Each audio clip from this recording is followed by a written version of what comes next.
Hello everyone. Triple E బ్రాంచ్కి C23 అయినా C20 అయినా కూడా programming in C subject code 305 మీరు చూసి ప్రిపేర్ అవ్వండి. థర్డ్ సెమిస్టర్లో ఉంది ఇది. ఇంపార్టెంట్ క్వశ్చన్స్ చెప్తాను. C20 అయినా C23 అయినా సేమ్ సిలబస్, బట్ డిఫరెన్స్ ఏంటి అంటే C20 వాళ్ళకి ప్యాటర్న్ డిఫరెన్స్, C23 వాళ్ళకి ప్యాటర్న్ డిఫరెన్స్ అంతే.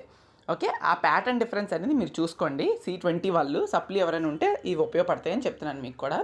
C23 వాళ్ళకి మాత్రం ఎగ్జాక్ట్ ప్యాటర్న్ మీకు తెలిసిందే. ఇప్పుడు నేను కరికులం చూస్తున్నాను C23ది, బట్ సేమ్ క్వశ్చన్ C20 వాళ్ళు ఫాలో అవ్వండి. చిన్న సజెషన్, ఛానల్ని కొత్తగా చూస్తుంటే సబ్స్క్రైబ్ చేయండి. మీకు చాలా చాలా ఇంపార్టెంట్ క్వశ్చన్స్ వస్తాయి. సూన్ మీకు M2 ఏసీ మెషిన్స్, తర్వాత ఎలక్ట్రానిక్స్ ఇంజనీరింగ్, చాలా సబ్జెక్ట్స్ ఉన్నాయి కదా, అవన్నీ కూడా వస్తూ ఉంటాయి. ఓకే, లైక్ చేయండి, మీ ఫ్రెండ్స్కి కూడా షేర్ చేయండి. టెలిగ్రామ్ ఛానల్ డిస్క్రిప్షన్లో ఉంటుంది, దానిలో జాయిన్ అవ్వండి. ఓకే, సో చిన్న ఇన్ఫర్మేషన్ ఏంటి అంటే M1 కానీ M2 కానీ అండ్ అలానే ఇప్పుడు చెప్తున్న ప్రోగ్రామింగ్ ఇన్ సి కానీ మీలో ఎవరికైనా రాకపోతే ట్రిపుల్ ఈ స్టూడెంట్స్కి చాలా కష్టంగా ఉంది పాస్ అవ్వడం అనుకుంటే మన దగ్గర కోర్సెస్ అవైలబుల్గా ఉన్నాయి. నేనే టీచ్ చేస్తాను. నా ఎక్స్ప్లెనేషన్ మీకు ఎలా ఉంటుందో తెలుసు. మీరు నాకు టెలిగ్రామ్ ఛానల్లో మీరు మెసేజ్ చేస్తే ఆ కోర్సెస్ మీకు ఇస్తాను. అవి పేమెంట్ ఉంటుంది with nominal fee, not like thousands, హండ్రెడ్స్లోనే ఫీజు ఉంటుంది మీకు. మీరు కావాలి అనుకుంటే తీసుకోవచ్చు. ఎక్కువ సబ్జెక్ట్స్ తీసుకున్నా మీ ఇష్టం అది. ఓకేనా, బట్ చాలా క్లియర్ ఎక్స్ప్లెనేషన్స్ ఉంటాయి, ఎక్కడ కూడా ల్యాగ్ ఉండదు. Okay, so basics of C programming first చాప్టర్ది 16 marks, second chapter 26, third chapter 26, fourth chapter ఏమో 16, ఫిఫ్త్ చాప్టర్ 26. టోటల్గా ప్రతి యూనిట్ నుండి 2 షార్ట్స్ అండ్ యూనిట్ నెంబర్ 2, 3, 5 నుండి ఒక్కొక్క 2 ఎస్సేస్ వస్తున్నాయి. 1 అండ్ 4th యూనిట్ నుంచి మాత్రం జస్ట్ సింగిల్ ఎస్సేస్ వస్తున్నాయి. ఇది according to C23 pattern. Okay, ఇప్పుడు చూద్దాం. Unit number 4 and unit number 1 నుంచి సింగిల్ ఎస్సేస్ వస్తున్నాయి, గుర్తుపెట్టుకోండి. మళ్ళీ బేసిక్స్ ఆఫ్ సి ప్రోగ్రామింగ్ నుంచి మీకు ఎక్కువగా అడిగేది ఏంటి అంటే 1.2, which is very very very gun short question. Explain the basic structure of C programming. Please note it down. Explain the basic structure of C programming. అసలు సి ప్రోగ్రామింగ్లోని మీకు structure ఎలా ఉంటుంది, ఫంక్షన్ ఎక్కడ రాయాలి, లైబ్రరీ ఫంక్షన్స్ ఎక్కడ రాయాలి, main functions ఎక్కడ రాయాలి, అన్నీ కూడా మనకి చెప్తుంది. ఏదైతే కమెంట్స్ ఎక్కడ రాయాలి, కమెంట్స్ ఎక్కడ మెన్షన్ చేయాలి, అన్నీ కూడా స్ట్రక్చర్లోనే మనకి డీటెయిల్డ్గా మెన్షన్ చేసి ఉంటుంది. అది సి ప్రోగ్రామింగ్ స్ట్రక్చర్, చాలా ఇంపార్టెంట్. అది ఫస్ట్ క్వశ్చన్. ఓకే, తర్వాత నెక్స్ట్ ఏంటి అంటే మీకు explain different arithmetic, relational and logical operators. Okay, చాలా గుర్తుపెట్టుకోండి. అర్థమెటిక్, లాజికల్ అండ్ ఇంకొకటి రిలేషనల్ ఆపరేటర్స్. ఏవైతే ఈ 3 ఆపరేటర్స్ ఉన్నాయి చూసారా, ఇవి చాలా చాలా ఇంపార్టెంట్. లైక్ మీకు డైరెక్ట్గా ఎస్ఏ క్వశ్చన్లోని 10 మార్క్స్కి డైరెక్ట్గా అడిగితే explain arithmetic, logical or else explain logical, relational, అలా 2 ఆపరేటర్స్ కోసం 3 అడగలేండి. 2 operators along with definitions and operators table ఉంటుంది. And along with example program కూడా రాయాలి. ఆపరేటర్స్కి, లాజికల్ ఆపరేటర్స్కి ఒక ఎగ్జాంపుల్ ప్రోగ్రాము, రిలేషనల్ ఆపరేటర్స్కి ఒక ఎగ్జాంపుల్ ప్రోగ్రాము, అర్థమెటిక్ ఆపరేటర్స్కి ఎగ్జాంపుల్ ప్రోగ్రామ్, అలా ఉంటుంది. మన కోర్సులో అవి ఇన్వాల్వ్ చేసే ఉన్నాయి. మీకు కావాలంటే తీసుకోవచ్చు అని చెప్పాను by messaging in Telegram channel. Okay, link డిస్క్రిప్షన్లో ఉంది. సో ఇది important question, second important question. And third important SA question ఇందులో ఏంటి అంటే explain the input function printf and scanf. ఓకేనా, ఇన్పుట్ అండ్ అవుట్పుట్ ఫంక్షన్స్ ఇవి. ఇక్కడ ప్రింటింగ్ మిస్టేక్లా ఉంది. ఇన్పుట్ ఫంక్షన్ అంటే స్కాన్ఎఫ్, అవుట్పుట్ ఫంక్షన్ అంటే ప్రింట్ఎఫ్. ఎందుకు ఇన్పుట్ ఫంక్షన్ స్కాన్ఎఫ్ అంటున్నామంటే యూజర్ నుండి వేరియబుల్స్లోకి వాల్యూస్ని తీసుకుంటున్నాం. ఎందుకు ప్రింట్ఎఫ్ని అవుట్పుట్ ఫంక్షన్ అంటున్నామంటే మనం కన్సోల్ అంటే మనకు కనిపించే మానిటర్ స్క్రీన్ పైకి అవుట్పుట్స్ యొక్క వాల్యూస్ని డిస్ప్లేస్ చేస్తున్నాం. అందుకే అది ప్రింట్ఎఫ్ అయింది, అది అవుట్పుట్ ఫంక్షన్ అయింది. మనకు కనిపించేది అవుట్పుట్, మనం పంపించేది ఇన్పుట్, సింపుల్గా. ఓకే, అవి input and output explain input and output function అని అడగొచ్చు, లేదా ఎక్స్ప్లెయిన్ ప్రింట్ఎఫ్ అండ్ స్కాన్ఎఫ్ అని అడగొచ్చు. అడిగేటప్పుడు మాత్రం మీరు ఇన్పుట్కి, అవుట్పుట్కి, ప్రింట్ఎఫ్కి, స్కాన్ఎఫ్కి లైక్ అలా రాసేటప్పుడు ఏం చేస్తారంటే సింటాక్స్, ప్రింట్ఎఫ్ ఉందనుకోండి, printf definition, printf syntax, printf example programme తీసుకొని ఏదైనా ఎగ్జాంపుల్ ప్రోగ్రామ్ రాయొచ్చు. మీ పేరు ప్రింట్ చేసుకుంటారో ఇంకెవరైనా పేర్లు ప్రింట్ చేసుకుంటారో మీ ఇష్టం. అలానే స్కాన్ఎఫ్కి కూడా అడిగేటప్పుడు scanf definition, scanf syntax and scanf యొక్క example program, like taking a variable value from the outside of the monitor, తీసుకునేటట్టు చేసుకోండి. లైక్ ఏ వాల్యూలోకి 3ని, బి వాల్యూలోకి 5ని తీసుకునేటట్టు, యూజర్ నుంచి తీసుకునేటట్టు రాసుకోవాలి. ఇవి 3 important SA questions in unit number 1. చాలా చాలా ఇంపార్టెంట్. షార్ట్స్ విషయానికి వస్తే ఏంటి అంటే మీకు క్యారెక్టర్ సెట్ డెఫినేషన్ ఒకటి, తర్వాత constant, variables, keywords, identifiers, simple single lines ఉంటాయి. చాలా చాలా ఇంపార్టెంట్ అవి కూడా. ఈ డెఫినేషన్స్ చదువుకోవాలి. అండ్ డేటా టైప్స్ తెలియకుండా ఈ లెసన్ అవ్వదు, అంతే. ఇవి చదువుకుంటే సరిపోతుంది. ఓకే, షార్ట్స్కి decision and loop control statements నుండి 2 SA questions along with 2 short answer questions. SAs ఇందులో గన్ షాట్, ఎక్కడి నుంచి అడగడు, నేను అడిగిన క్వశ్చన్స్ నుండే మీకు అడుగుతాడు. అదేంటి అంటే list and explain various conditional statements along with example programme అని క్వశ్చన్లో అడుగుతాడు. 2.2 list and explain various conditional statements along with example programme. Conditional statements అంటే ఇఫ్ ఎల్స్ కండిషనల్ స్టేట్మెంట్స్ ఉంటాయా, వాటిని ఒక మూడుని, ఓకే, ఇఫ్ ఎల్స్ ఈ మూడు కూడా కండిషనల్ స్టేట్మెంట్స్లోకి వస్తాయి. ఆ కండిషనల్ స్టేట్మెంట్స్కి మీరు ఏం చేయాలి అంటే మీరు డెఫినేషన్ ఇఫ్ అని పెడతారు, డెఫినేషన్ రాస్తారు, దానికి ఫ్లో చార్ట్ ఉంటుంది, ఫ్లో చార్ట్ గీస్తారు, అండ్ అలానే సింటాక్స్ ఉంటుంది, సింటాక్స్ రాస్తారు. ఆ సింటాక్స్ కింద ఒక ఎగ్జాంపుల్ ప్రోగ్రామ్ రాస్తారు. ఇఫ్ అయిపోయిన తర్వాత ఇఫ్ ఎల్స్ తీసుకుంటారు, definition, flow chart, example program, and ఇంకోటి ఏదో చెప్పాను, ఫ్లో చార్ట్, సింటాక్స్. ఓకే, తర్వాత ఇఫ్ ఎల్స్ ఇఫ్ మళ్ళీ definition, flow chart, syntax, example program. సింపుల్గా 10 మార్క్స్ ఇస్తాడు డైరెక్ట్గా. ఈ క్వశ్చన్ని 2 విధాలుగా అడుగుతాడు. ఎక్స్ప్లెయిన్ వేరియస్ కండిషనల్ స్టేట్మెంట్స్ అని చెప్పైనా అడగొచ్చు, లేదా explain if else along with the example programs అయినా అడగొచ్చు. 2 అడిగినా 2 ఒకటే. ఓకే, అది first important SA question.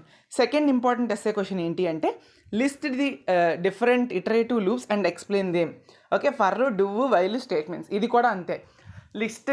List and explain different iterative loops. Okay, iterative అంటే ఒక రాసిన కోడ్ అనేది మల్టిపుల్ టైమ్స్ తిరుగుతూ ఉంటుంది అంటిల్ అండ్ అన్లెస్ ఆ పర్టికులర్ కండిషన్ ఫాల్స్ అయితే తప్ప.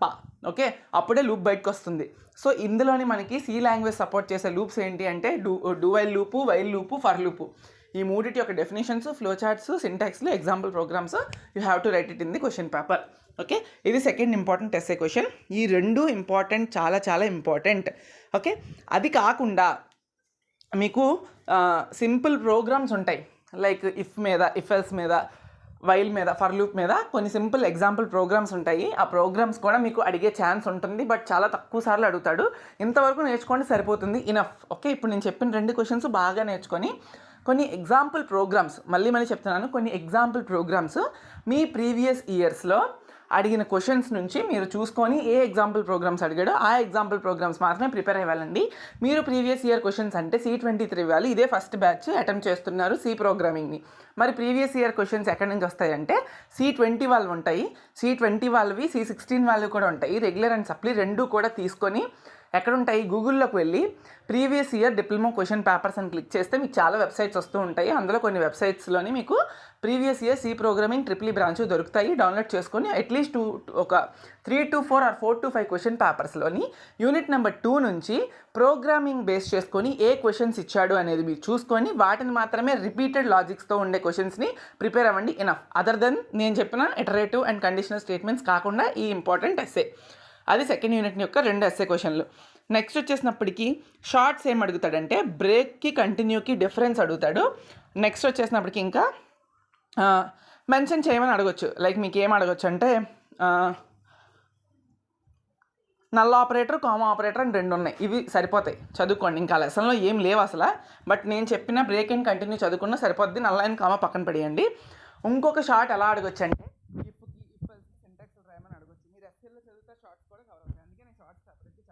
Break and continue very very important for short. Arrays and strings నుండి కూడా 2 ఎస్ఎస్ అండ్ 2 షార్ట్స్ వస్తాయి. విచ్ మీన్స్ అరేస్ నుండి ఏమొస్తుందో సింపుల్గా మనకు తెలుసు. అదేంటి అంటే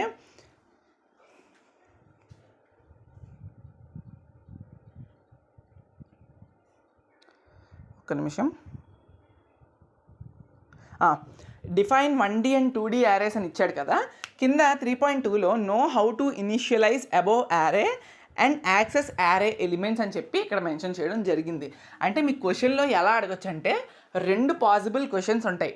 ఎలా ఎస్ఏలో అడుగుతాడంటే define array and how to initialize and access array elements of 1D array, ఒక SA question. Second SA question ఏంటి అంటే define array, how to initialize and access array elements of a 2D array. ఇందాక 1D యారే, ఇప్పుడు 2D యారే. మీరు ఏం చేస్తారంటే 2 క్వశ్చన్లు చదవాలి అనుకుంటే 2 ప్రిపేర్ అవ్వండి, మంచి మార్క్స్ వస్తాయి. 2 నుంచి పక్కా ఒక క్వశ్చన్ వస్తుంది. అది మాత్రం క్లారిటీ చెప్పగలను నేను, ఎక్కువసార్లు రిపీట్ అవుతుంది. 1D యారే ఇనిషియలైజేషన్ కానీ యాక్సెసింగ్ కానీ, 2D యారే ఇనిషియలైజేషన్ కానీ యాక్సెసింగ్ కానీ. బట్ మీ 2D చేయలేకపోతున్నాము, అర్థం అవ్వట్లేదంటే అట్లీస్ట్ 1D చేసి ఆపేయండి. Okay, define array, how to initialize and access elements from A 1D array. At least అది చదవండి, అది ఇంపార్టెంట్ క్వశ్చన్ అవుతుంది. తర్వాత ఏంటి అంటే 3.6 understanding various string handling functions. String handling functions అని చెప్పి కొన్ని ఉంటాయి. ఆ స్ట్రింగ్ హ్యాండ్లింగ్ ఫంక్షన్స్కి ఒక 5 స్ట్రింగ్ హ్యాండ్లింగ్ ఫంక్షన్స్ తీసుకొని వాటి యొక్క డెఫినేషన్స్ రాసి, వాటి యొక్క సింటాక్స్లు రాసి, వాటి యొక్క ఎగ్జాంపుల్ ప్రోగ్రామ్స్తోని మీరు మెన్షన్ చేయాలి. డైరెక్ట్ ఎస్ఏ క్వశ్చన్స్ అడుగుతాయి. ఈ రెండు చాలా చాలా important. 1D array initialization and accessing, and అలానే స్ట్రింగ్ హ్యాండ్లింగ్ ఫంక్షన్స్. ఈ రెండు చాలా చాలా important SAs from the unit number 3. Gun shot SAs మాత్రమే చెప్తున్నా, అన్నీ చెప్పట్లేదు. షార్ట్స్ విషయానికి వస్తే డిఫైన్ 1D అండ్ 2D యారే ఒకటి, డిఫైన్ స్ట్రింగ్ ఒకటి. ఈ రెండు షార్ట్స్ చాలా చాలా ఇంపార్టెంట్ మీకు. అండ్ 4th యూనిట్ నుండి కూడా మీకు ఒక ఎస్ఏ 2 షార్ట్స్ వస్తాయి. ఒక ఎస్ఏ ఏం అడుగుతాడు అంటే, ఇక్కడ మనకి చాలాసార్లు అడిగిన క్వశ్చన్స్లో ఇందులో మనకి discuss the importance of function prototypes in programming. ఇది ఇంపార్టెంట్ క్వశ్చన్స్ అవుతుంది మనకి. ఓకే, తర్వాత వచ్చేసినప్పటికీ ఇంకా ఏమడుగుతాడంటే డిఫైన్ ఫంక్షన్ ఒకటి, need for user define function ఒకటి. షార్ట్ ఆన్సర్ క్వశ్చన్ అది, అర్థమైందా? Define function and need for user define function అనేది డెఫినెట్గా మనకి షార్ట్ ఆన్సర్ క్వశ్చన్. అండ్ ఇంకొక ఎస్ఏ క్వశ్చన్లో 4.5, 4.4 చాలా చాలా ఇంపార్టెంట్ క్వశ్చన్స్ అవుతాయి మనకి. ఓకే, 4.4 వదిలేసిన అట్లీస్ట్ మీరు 4.3 చూడండి. Know the return values and their types. Okay, 4.3 కూడా చాలా ఇంపార్టెంట్ ఎస్ఏ. సో 4.3 అండ్ 4.5 చదువుకోండి. And define function and need for user define function అనేది మీకు షార్ట్స్ కింద అడుగుతాడు. Okay, next structures, unions and pointers నుండి 2 షార్ట్స్ అండ్ 2 ఎస్ఎస్ అని చెప్పాను కదా.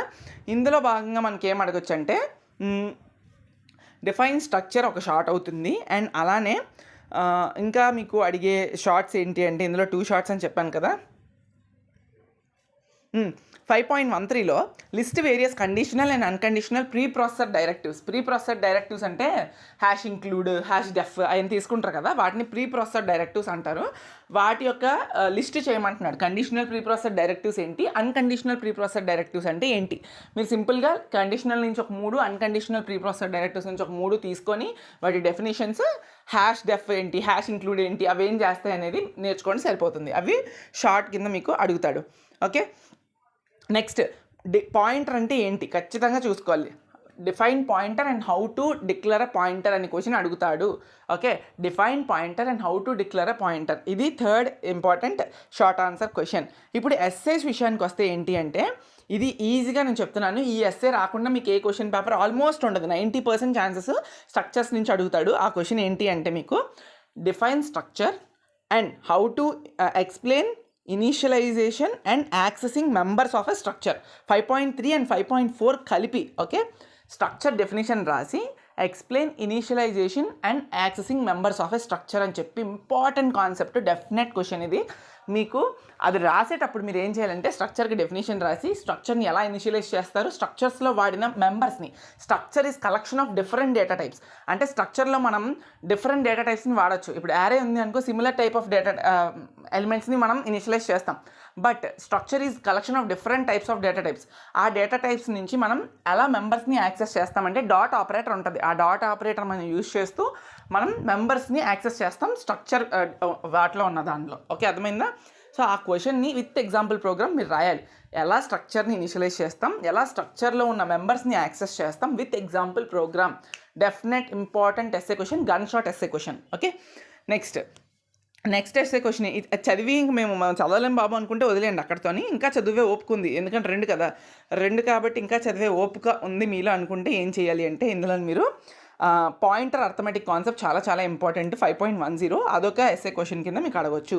ఓకే, అండ్ అలానే పాయింటర్ ఇనిషియలైజేషన్, డిక్లరేషన్ కూడా మీకు అడగొచ్చు ఎస్ఎస్లో. ఓకే, బట్ నేను చెప్పిన ముందు మెన్షన్ చేసిన క్వశ్చన్సే చదువుకోండి. ఎవరైతే మాకు ఓకే పాస్ అయినా చాలు, కొన్ని 50 మార్క్స్ వరకు చాలు అనుకున్న వాళ్ళు, ఇంకా ఎడిషనల్గా కొన్ని మెన్షన్ చేస్తున్నాను కదా, ఫస్ట్ చెప్పకుండా ప్రతి యూనిట్లో లాస్ట్లో చెప్తున్నాను కదా, ఆ క్వశ్చన్స్ ఫుల్ టాప్ మార్క్స్ రావాలనుకున్న వాళ్ళు ప్రయారిటీ పెట్టుకొని చదువుకోండి. అర్థమైందా? సో ఇద్దరికీ యూజ్ అయ్యేటట్టు చెప్తున్నా. ఈ ఎక్స్ప్లెనేషన్ నాది ఇంపార్టెంట్ క్వశ్చన్స్ కన్సర్న్ చేసుకొని ఇలానే ఉంటుంది.